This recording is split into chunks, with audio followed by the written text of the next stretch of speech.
The sound was sharp and immediate. Not a slap, not a push. A closed fist strike to the left side of his jaw, delivered without hesitation, in a hallway where 4 people were standing and watching and none of them moved. He went down. Not unconscious, but down, onto one knee, and in the same moment she was already calling out an alert code and reaching for the crash cart that she had positioned in that hallway 20 minutes earlier, before anyone knew it would be needed. He was an Admiral. She was a nurse on a 12-hour shift, and the charge she faced afterward, assault on a senior officer, should have ended her career, her license, and possibly her freedom. What actually happened took 11 days to become clear. This is what I saw. I should tell you where I was standing before I tell you anything else, because where I was standing determines what I could see, and what I could see determines what this account is worth.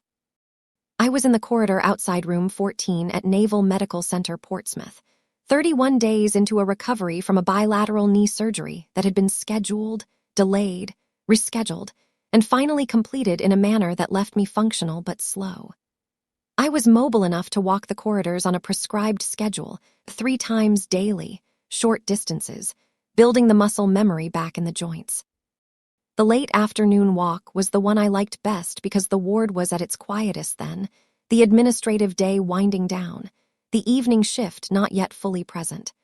I had been a Navy officer for 19 years. I was a commander, surface warfare, with a deployment record that included 3 rotations in the Pacific and 1 advisory assignment I will not specify further. I was not on active operational status during this recovery, but I was not entirely outside the institutional world either. I knew people on the staff. I recognized faces in the corridors. I had the habitual situational awareness of someone who has spent 2 decades in uniform and has not yet learned to switch it off. I had known who Admiral Carrington was for approximately 15 years. Not personally, institutionally. He was a figure in the upper architecture of naval command, a man whose name appeared in memos and briefings, and the peripheral conversations of people who worked near the decisions that shaped careers. He had a reputation for precision and impatience in roughly equal measure, and the stories told about him in the lower ranks had the specific quality of stories told about people whose authority is large enough that their personality quirks become institutional weather. He had been admitted to the same ward 12 days before my incident, for what I had heard described only as a cardiac monitoring admission, the careful phrase used when someone important enters a medical setting, and the details are not for general circulation. I had seen him twice in the corridor before the day of the incident. Both times, he was moving with the careful deliberateness of someone whose body was reminding him that it had requirements separate from his schedule. He was accompanied on both occasions by a flag aide who moved with the hovering attentiveness of someone managing 2 simultaneous anxieties. The nurse I need to tell you about is named Petty Officer First Class Dana Rourke. She was the primary care nurse on our section of the ward. She had been at Portsmouth for 6 years. I knew this because I asked, not immediately, but in the early days of my recovery when you are awake and present, and the person managing your care becomes a subject of reasonable interest.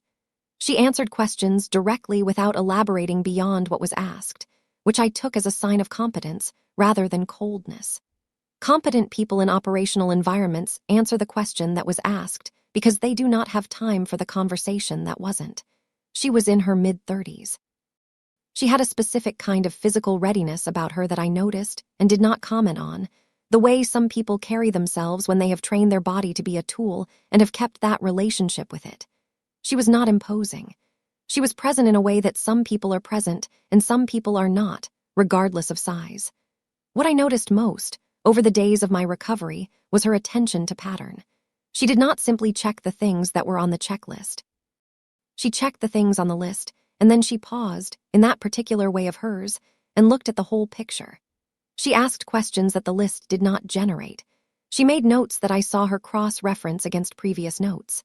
She had the specific professional habit of someone who understands that anomaly is usually visible before it is measurable, and that the job is to notice anomaly before the instruments do.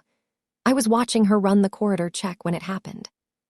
Not because I expected anything to happen, because it was my scheduled walk and she was present, and I had the habitual attention of a person who spent 2 decades watching environments for what they contained. What the environment contained, that afternoon, was something none of us had anticipated. The afternoon started as ordinary as any other. I was doing my third walk at approximately 4:15. The corridor on the east side of the ward was about 40 meters end to end, and my protocol was 2 lengths, slow pace, stopping if anything felt structurally wrong in the joints. It had taken me the better part of 2 weeks to do 2 lengths without stopping. I was now doing them consistently, which I noted with the specific satisfaction of measurable progress. Rourke was at the nursing station at the midpoint of the corridor, reviewing charts. She had the focused stillness of someone processing information, not the vacancy of someone going through a routine. There is a difference, and you learn to read it. Admiral Carrington appeared from the far end of the corridor at around 4:20. He was alone, which I registered as unusual. He had not moved through the ward without his aide on either of the previous occasions I had seen him. He was in the standard patient clothing, but he was moving differently than he had before. Not worse, not better, differently. A subtle change in the quality of his movement that I noticed without being able to immediately name what had changed. He nodded at me as we passed, the specific nod of a senior officer to a junior one in a context where rank is notional. We were both patients, both in institutional clothing, both at the mercy of the same recovery timelines. The nod acknowledged the shared condition without requiring elaboration. He continued down the corridor. I turned at the far end and started back. Rourke had looked up from the chart when he appeared. I saw her watch him for a moment with the same quality of attention she brought to everything, not socially, not deferentially, just observationally. Her eyes followed him the way her eyes followed the monitors, reading the data, looking for deviation. When I passed her on my return length, she was still watching him. I slowed slightly. Not enough to be obvious, enough to follow her gaze. He was about 15 meters ahead of me, moving back toward his room. And I could see it now, what she had identified before I had. His gait had changed. The left shoulder was lower. The movement of his head was slightly reduced, the neck less mobile in the way that happens when pain or neurological change is starting to restrict automatic movement. She pushed back from the station. "Admiral," she said, not loud, controlled. He half turned. "Can you stop for a moment?" she said. He looked at her with the expression of a man whose tolerance for being asked to stop is limited, but who has been in environments where following direct requests has been trained into him at a level that operates below his impatience. He stopped. She walked toward him. "How's your head?" she said. "Fine," he said. "Any change in your vision in the last hour?" A pause. "No." She was looking at him with the directness of someone reading a surface. "Any tingling or numbness in your left hand?" He looked at his left hand with the expression of someone checking something they had been aware of and had been meaning to account for later. The expression lasted about 1 second. Then it became composed. "I'm going back to my room," he said. "I'd like you to stay in the corridor for another minute," she said. "That's not necessary," he said. "Admiral," he started walking. I was behind him and to the left, about 8 meters, and I watched Rourke's face in the moment that he moved. Something in it went from the focused attentiveness of assessment to something faster and flatter. Not panic, not calculation exactly, but the specific state of someone whose assessment has produced a conclusion that has an immediate consequence. She moved, not toward him from behind, alongside and slightly ahead, turning to face him, putting herself in his path. He was a large man, and he did not expect her to step in front of him, and he did not stop quickly. She put her hand on his arm. He pulled back. She said one more time, "Admiral, please stop." He did not stop, and what followed in the next 4 seconds was the thing I will spend the rest of this account describing, because what it looked like and what it was were 2 entirely different things.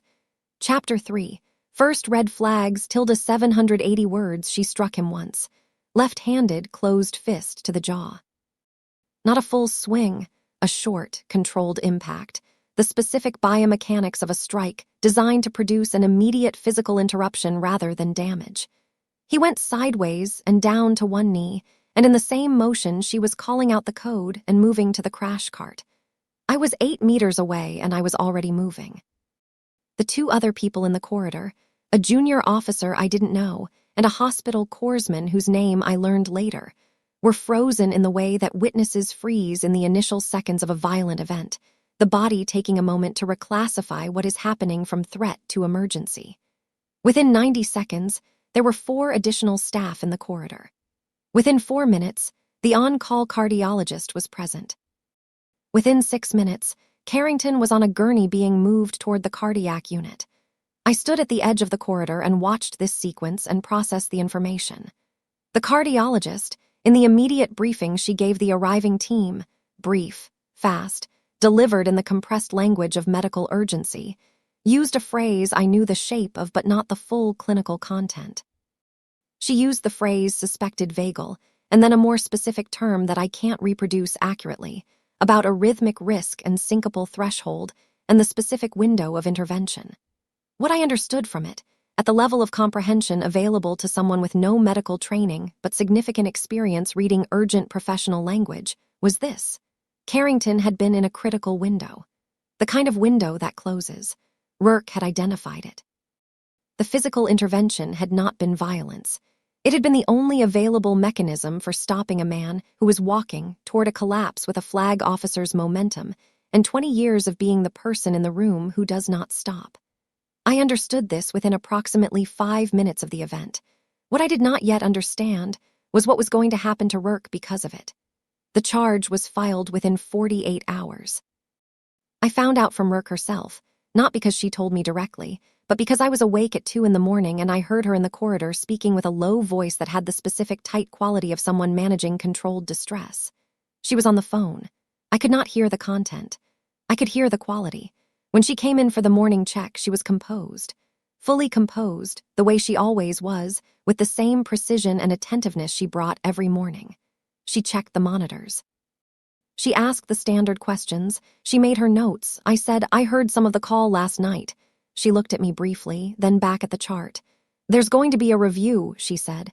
For the incident, I said. Yes. What are they reviewing? She was quiet for a moment. The appropriateness of the intervention, she said. I looked at her. The physical contact, she said.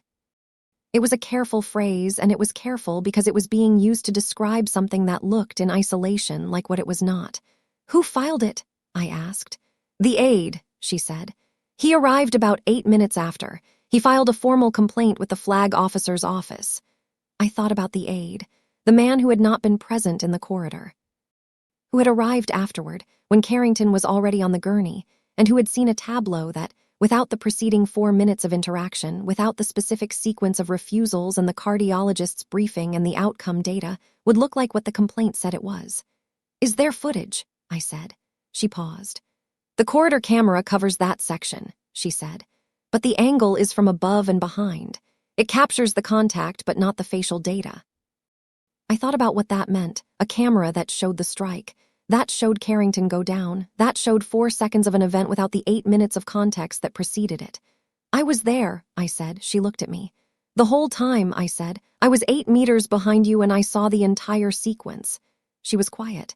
Have they asked for witness statements? I asked. Not yet, she said. When they do, I said, they have one. Chapter 4, Gaslighting and Dismissal, tilde 820 words. The review board was convened on the 5th day after the incident. I was not invited to the initial proceeding. This did not surprise me. I had not yet been formally identified as a witness, and the early phase of a review like this tends to establish the official record before it seeks the peripheral record. I was a recovering patient, not a party to the event, and my existence as a witness had not yet entered the administrative picture. What did enter the administrative picture, quickly and with some force, was the complaint from the Admiral's aide. His name was Lieutenant Marsh. He had filed a formal assault complaint with the flag office on behalf of Admiral Carrington, which raised the question of whether Carrington himself had requested the filing, which I did not have an answer to, and which the institutional machinery did not seem concerned with answering quickly. The complaint described a physical attack by a nursing staff member on a flag officer during a routine corridor movement. It characterized the contact as unprovoked. It noted that the officer had not been in apparent distress at the time of the incident, which was accurate from the perspective of someone who had not been present for the preceding 4 minutes and had no access to the cardiologist's subsequent findings. The charge was assault on a superior officer. Under the UCMJ, which did not technically apply to Rourke as a civilian contractor employee, but which informed the institutional framing because the complainant was military. The framing had weight regardless of the technical jurisdiction. I found out the content of the complaint from the ward's administrative officer, a lieutenant commander named Price, who stopped me in the corridor on the third day and told me, with the careful professionalism of someone delivering information they believe the recipient is entitled to, that the formal review would be examining Rourke's conduct and that her employment status was under review pending the outcome. I asked what employment status under review meant in practice. "She's still on shift," Price said, "for now, but if the review finds the conduct unacceptable, the facility director has authority to suspend and refer for termination." "What would make the conduct unacceptable?" I said. "If the physical intervention cannot be clinically justified," he said. "If the standard of care protocols don't support what she did." I thought about that framing, clinically justified. The cardiologist's briefing had been delivered in a corridor in the first 4 minutes of an emergency, and I had understood the shape of it without understanding the full clinical language. What I needed was for the clinical language to be in the review record, not just the assault complaint. "Who is the attending cardiologist?" I asked. Price gave me the name, Dr. Vaisara. I asked if she had submitted a clinical statement to the review board. A pause. "I'm not certain," he said. "That seems important," I said. He agreed that it seemed important and did not elaborate further. What I found out over the following 2 days, through the specific information network that exists in any institutional setting among the people who are present enough and attentive enough to accumulate it, was that the review board had convened without Dr. Vaisara's clinical assessment. Her statement had been requested and was pending. The board had proceeded on the basis of the available record, which consisted of the formal complaint, the corridor camera footage, and the initial incident report from the nursing staff. The initial incident report from the nursing staff was filed by the charge nurse who had arrived after the event.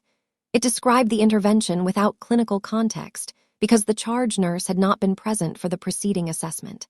The footage showed the strike. The complaint characterized it as an attack. And Rourke was running her rounds with the same precision she always brought, and every person who spoke to me about the situation used words like complex and unfortunate, and under review in the specific tone. That means the outcome is being managed toward a predetermined conclusion, and the mechanism of due process is functioning primarily as cover for what has already been decided. I had seen that mechanism before. On the 6th day, a senior nursing administrator named Commander Walsh came to my room to ask how my recovery was proceeding. I had not previously met Walsh. The visit was not about my recovery. She asked, toward the end of the conversation, whether I had any concerns about my care during my stay. I said my care had been excellent. She nodded. I asked if the review board had access to Dr. Vaisara's full clinical assessment. Walsh looked at me for a moment. "That's under coordination," she said. I asked what coordination meant in terms of timeline. "These things take time," she said. "The review board concludes in 4 days," I said. "I understand," she said. She left. The clinical assessment had not arrived. The board was proceeding. Rourke was still on shift, and the mechanism was moving. Chapter 5. Partial exposure, 850 words. Dr. Vaisara agreed to speak with me on the 7th day. I had requested the meeting through the ward administrative officer, framing it as a clinical follow-up question related to my own recovery. This was not entirely false. I did have a question about my own recovery, but it was primarily a mechanism for getting the conversation, and Dr. Vaisara knew it was a mechanism and came to my room anyway, which told me something about where she stood. She was a compact woman in her late 40s with the precise economy of a person who has spent decades making fast decisions under pressure and has optimized her communication accordingly. She sat in the chair by my bed without preamble and said, "You were in the corridor." "Yes," I said, "the whole time. From before she approached him, I was about 8 meters behind." She looked at me steadily. "What did you see?" I told her. The gate change, Rourke's response, the specific sequence of refusals. The quality of Carrington's left shoulder drop. The moment when Rourke put herself in his path. The 4 seconds. Vaisara listened without interrupting. When I finished, she said, "He had a condition called vasovagal presyncope with a secondary arrhythmic component." When she identified the shoulder presentation and the gait deviation, she was reading the clinical signs of a pending syncopal event in a patient with a documented history of sudden cardiac incidents during vagal episodes. She paused. If he had continued walking and the episode had occurred without intervention, The arrhythmic component gave him approximately a 35% chance of a fatal outcome in the corridor without immediate response. I absorbed that. She knew his history, I said. She was his primary care nurse, Vaisara said. She had his full chart. She had been monitoring his vitals for 12 days. The pattern she identified that afternoon had been developing in the data over the previous 6 hours. Was that in the incident report? Vaisara's expression changed in a specific way. Not anger, something more like the controlled frustration of a professional who has been watching a technical failure occur in slow motion. Her charting from that morning documented the concern, she said. She had flagged it for physician review. The flag had not been responded to before the corridor incident. I let that sit for a moment. She had flagged it. The flag had not been answered. The event had occurred 6 hours later in a corridor, and she had managed it with the tools available to her, which at that moment were her body and a crash cart she had positioned there in advance. She positioned the cart before, I said. At approximately 3:55, Vaisara said. 22 minutes before the incident. She did it during a standard corridor equipment check. It was not recorded as anything unusual. She had known. She had positioned a resource. She had not been able to stop him from walking into the corridor. And when the intervention became necessary, she had made it with the precision of someone who had been running the calculation for 6 hours and had identified exactly what was required. Has your clinical assessment been submitted to the review board? I said. Vaisara looked at me directly. I submitted it on day 3, she said. I was informed it was under administrative review before inclusion in the board record. Under administrative review before inclusion. I held that phrase for a moment and thought about what it meant and what it was designed to do. The clinical assessment that provided the justification for Rourke's action had been submitted. It had been intercepted before the board saw it. The mechanism processing the review was, at minimum, operating in a way that excluded the most significant exculpatory evidence from the body examining the question. Who has authority over what the board sees? I said. The convening officer, she said. Who in this case is Commander Walsh? Walsh, who had visited my room asking about my care concerns. Walsh, who had said these things take time when I asked about Vaisara's assessment. Walsh, who had known when she asked those questions that the assessment had been submitted and had been held. I looked at Vaisara. She looked back without changing her expression. I can submit a witness statement, I said. A formal one, to the board directly. You can, she said. Can you resubmit your assessment directly to the board outside of Walsh's administrative routing? She was quiet for a moment. I can submit it to the base Surgeon General's office, she said. That's a parallel chain.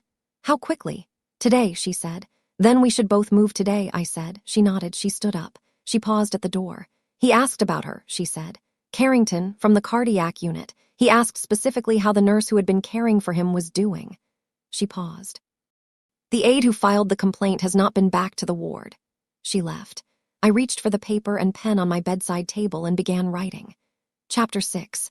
Escalation, 900 words. The formal witness statement took me 3 hours to write. I am not a slow writer, but I am a careful one when the document matters, and this document mattered in a specific way that required precision rather than speed. I wrote what I observed in the sequence I observed it. I used the language of someone who has been trained to write after-action reports, sequential, factual, without interpretation or advocacy, the interpretation left to emerge from the facts themselves. I described the gait deviation I observed, the shoulder drop, Rourke's immediate response, the specific exchange of refusals, the physical intervention in its exact duration and character, the subsequent sequence that placed Carrington on a cardiac monitoring gurney within 6 minutes. I wrote that I was 8 meters from the event for its entire duration. I wrote the time to the best of my reconstruction. I wrote that the physical intervention, in my direct observation, was preceded by repeated verbal attempts to stop the patient, all of which were declined. I did not editorialize. I did not advocate for Rourke. I described what I had seen. I had it hand-delivered to the review board adjutant and to the base Surgeon General's office on the 7th afternoon, 90 minutes after my conversation with Vaisara. Vaisara's resubmission went to the Surgeon General simultaneously. What happened over the following 3 days had the texture of institutional machinery encountering a load it had not anticipated. On the 8th day, the review board requested a session with Dr. Vaisara directly. This was not a scheduled part of the original review structure. which told me the clinical assessment had shifted something in the record that the board had not previously been working with.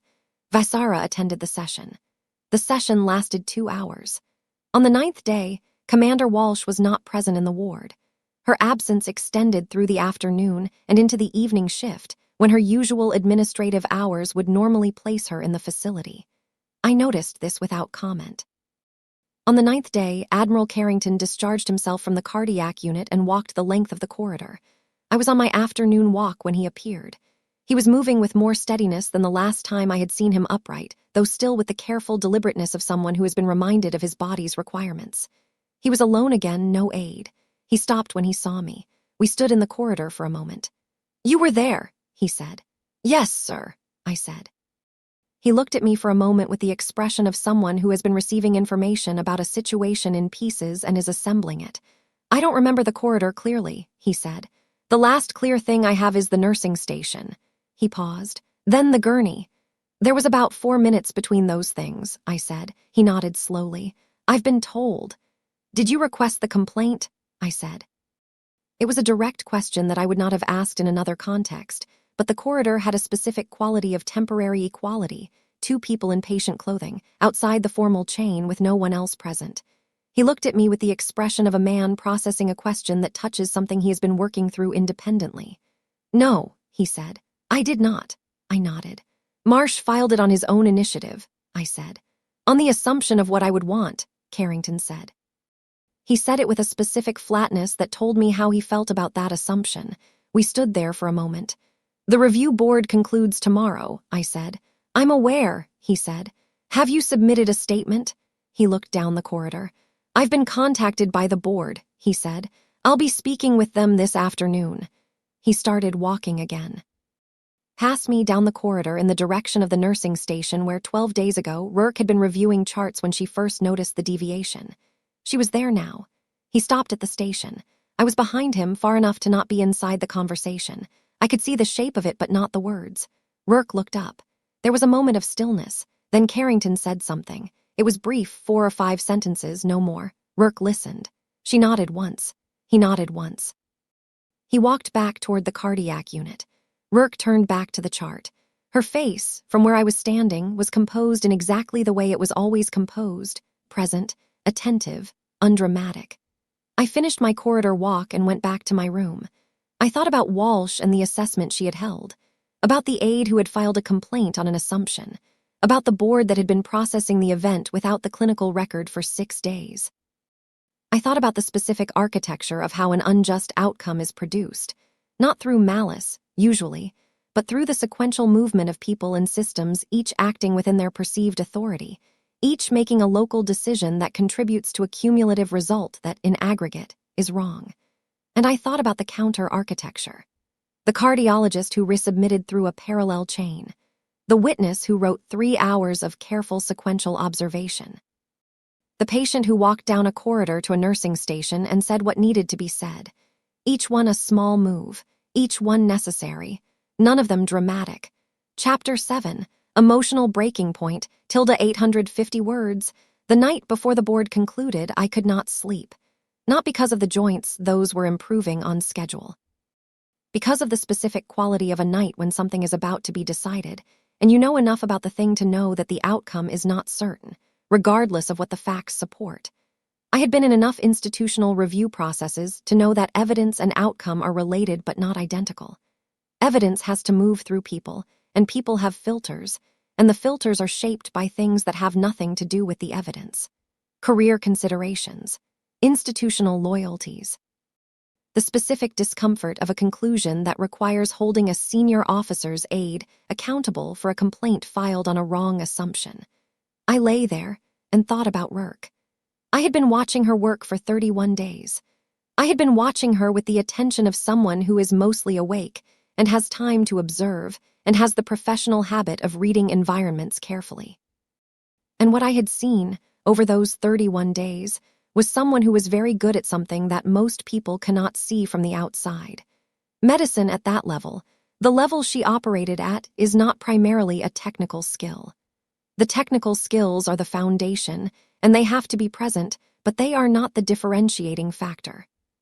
The differentiating factor is pattern recognition applied to human beings, which is different from pattern recognition applied to instruments or systems, because human beings are variable and nonlinear and do not present their anomalies in standardized formats.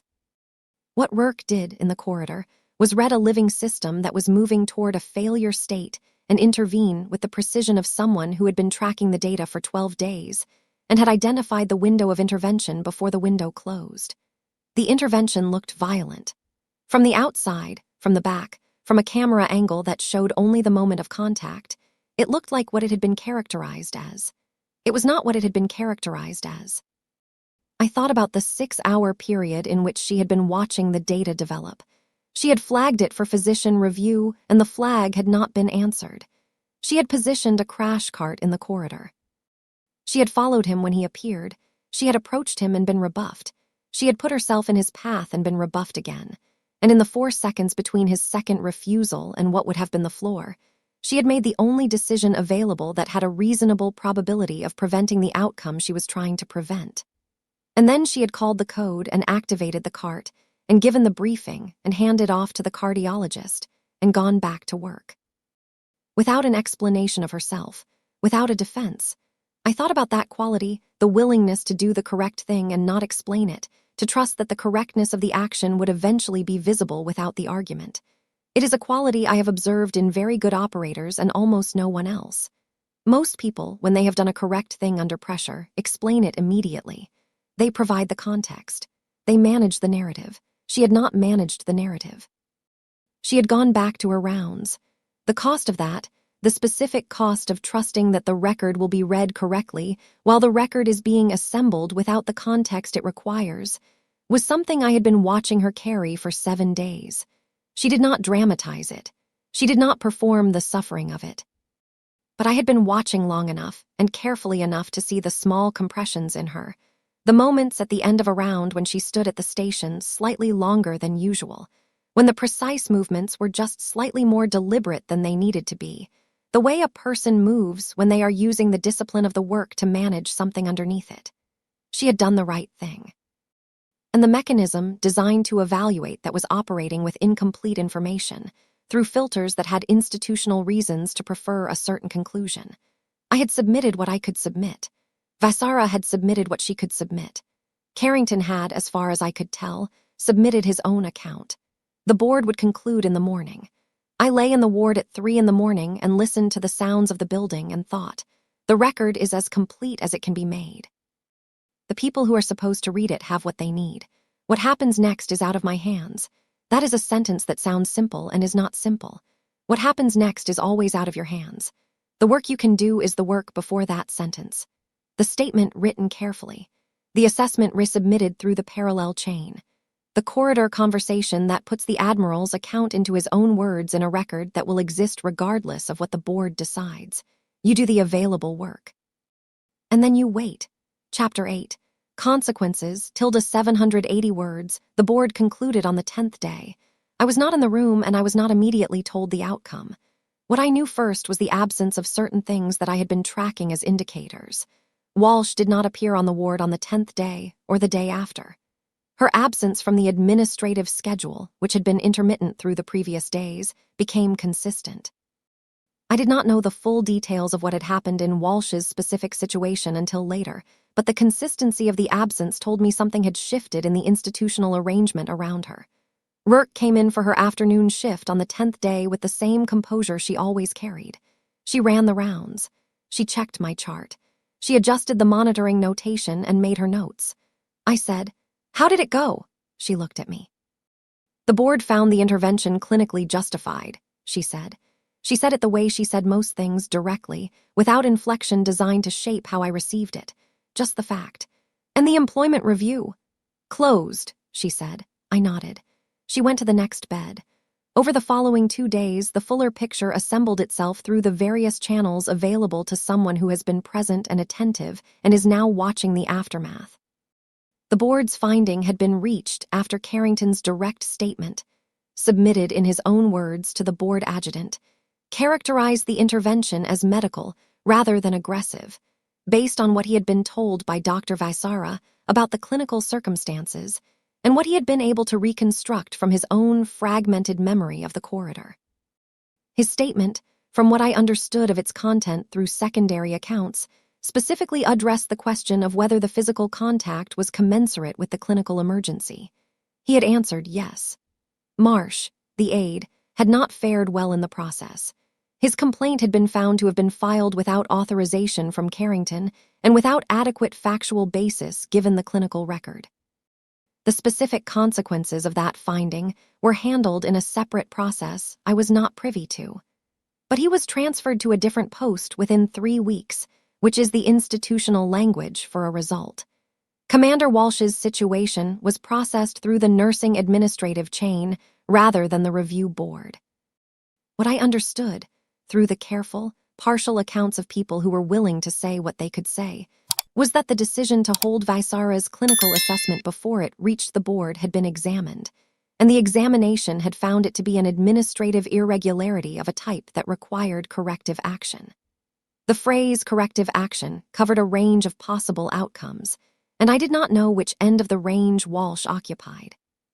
What I did know was that the staffing changes Walsh had been managing, the administrative structures through which clinical information moved in the ward, were under review by the facility's Quality Assurance Office. This was not announced. It was not publicized. It was the specific kind of institutional correction that happens inside a system that would prefer to correct itself without the correction being widely visible. Rourke continued her shifts. On the 12th day, I saw Carrington in the corridor one more time. He was walking with more steadiness than before. The careful deliberateness was still there, but the quality of it had changed. He was recovering. He nodded when we passed, the same nod as before, and then he stopped. "I wanted you to know," he said, "that I've requested Petty Officer Rourke receive a formal commendation." I looked at him. "The process takes time," he said, "but it's in motion." I nodded. "You wrote the statement," he said. It was not a question. "Yes," I said. He looked at me for a moment with an expression that I found difficult to categorize precisely. Something between recognition and weight, the expression of a man who understands that he is alive because of a sequence of events that had multiple points of possible failure and did not fail. "Thank you," he said. He walked on. I stood in the corridor for a moment. The building had the ordinary sounds of midday, carts, voices, the distant, consistent rhythm of an institution at work. Outside, the naval station was its routine self. Nothing visible had changed in the world. Inside, a record existed that accurately described what had happened. That was not nothing. Chapter 9. Quiet ending, 360 words. I was discharged on the 14th day. The knees had progressed to the point where the surgical team was comfortable releasing me to outpatient protocol. The paperwork took an hour. The corridor on my final walk was ordinary, the specific ordinariness of a place you have been present in long enough that it has stopped being strange and become simply the place you have been. Rourke was at the nursing station when I came through on the discharge walk.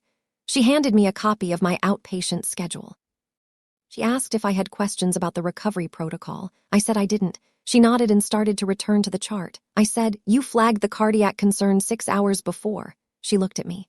"The morning charting," I said. "You documented it. The flag wasn't answered." She was quiet for a moment. "No," she said, "it wasn't." "If it had been," I said, "none of the rest of it would have been necessary." She held that for a moment. "Probably not," she said. "Does that bother you?" Asked. "The fact that the system required what it required." She thought about it. "It bothers me that the flag wasn't answered," she said. "It doesn't bother me that I responded when responding was necessary." She paused. "Those are different things." I thought about that. She was right. They were different things.